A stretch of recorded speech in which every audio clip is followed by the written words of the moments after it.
Anti omukyala akola atya? Nikwe ayagala muki olina okweraba weeraba bulungi. saagala gwanga saagala kiki oyagala mukyala wadde kabira ki anamweta obuyigirize bwe nga yasomako P7 naye saagala P7 ne ogenda waggulu nange kusanga eno ogamba oti mirimbo nikutegedde nno nazaala abaana abasamba omupiira osamba namba nange mbadde nze namba 7 mubuulire oyo namba 7 gyosamba mupiira kuviira neddera abaana batambulira 7 enzaala n'abazzukulu batambulira namba 7 lero mbadde sikutegedde nze ani yafudde kalaata twafudde omwami wali ate nga tubadde naye ebbanga ddene omukwasi kiweebwa sanju omukwasi w'ebigo yabeera atya omukubi w'ekigo Kojja omukubi w'ekigo abeera atya bakwatagana we bati gayi yebakwasa abakwatagana ebigo gayi abaaliko era sibonkere ekyo omukyala tunamufuna ogambe yagala omukyala nga yasomako P7 okuba fezi agenda waggulu P7 saagala wapifiri nesuza niwataka oliwataka oli wa bibanja nera kusizanyo olabye weeraba bulungi nnyo so tufunayo omukyala yenna nga yasoma P7 okudda waggulu toyagala ba P6 saagala njala ba P7 tulengere wane bali wane abaana bazanyo ba footballers olina abaana abasambi b'omupiira mbalina bangi nabalaweza mupiira ku radio segwanyi waliwo radio kubawereza segwanyi kuliko segwanyi awereza omupiira ndi wasajja wanjovu era gwe segwanyi era nze segwanyi taata wa segwanyi awereza omupiira ku radio ki togijjukira yabasiraamu wawereza segwanyi aba akola ku paalo muzaala wano muzaalaawo wakupaalo wa ku voice muzaalaawo manyi okuvoice nze nkulabye mbadde sikutegere nti egogo twali naye ku nyumba ya Kojja luli kumbe egwe mwennyini njagala mukyala naye nga nazaala abaana abasamba omupiira okyagala ozaalayo abaana abalala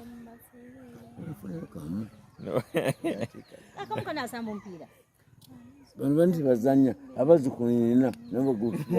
bazanya omupiira nyakutena ndi ate siwangula mbeera ku kisaawe era omupiira nguwangula sibuuni taata wa segwanyi awereza omupiira ate asamba omupiira ku paalo segwanyi awereza omupiira ku paalo ate okujja nakulabako segwanyi wone mukwano gwe bamuyita salinangamba okumpereza ne ku kasente nakunekitanampereza amperezeyo wadde omutwalo neyagaleko anti mugambo gaye bannange mwanange segwanyi akola ku paalo ntata oguuni mperezayo omutwalo njogera kati era ayinza okuzireeta anti yogera omugambe fomi taata musisegwanyi nze kennyini ow'enjovu ennene etali njovu ntono mperezayo amaluma ganuma ndye ku ngege saagala nnyingi mpereza omutwalo gumu kyakukalubiza mwana wange onna n'ebizibu byo naye mpa ati ng'osabanga abanja ate era nze mukuma kijja wali ate nze nti segwanyi mwana wange mpereza kantu ekisaawe natukikola kigenda mu maaso tuli bulungi ekatente tukyali bulungi sibo misita ngambye mperezayo katwalo kamwawo saganya simu yogirina simu yangu ate anaziweereza ku kisente ampereza gikunaalungu aba wanaabanga ngambye segwanyi ndabika simu mangi bulungi netera okumuwulira mpozi gwegwana erinnya lyo nze segwanyi kusofa musisi gali meya katente B omusami w'omupiira namba 7 era n'abaana bentendeka era bazanya bulungi omupiira sebo siggwanga mma agamba ampereza Nokuziika naye okuzika onaakusanga saa zino zigenda mu 11 oba olinnyewo akabooda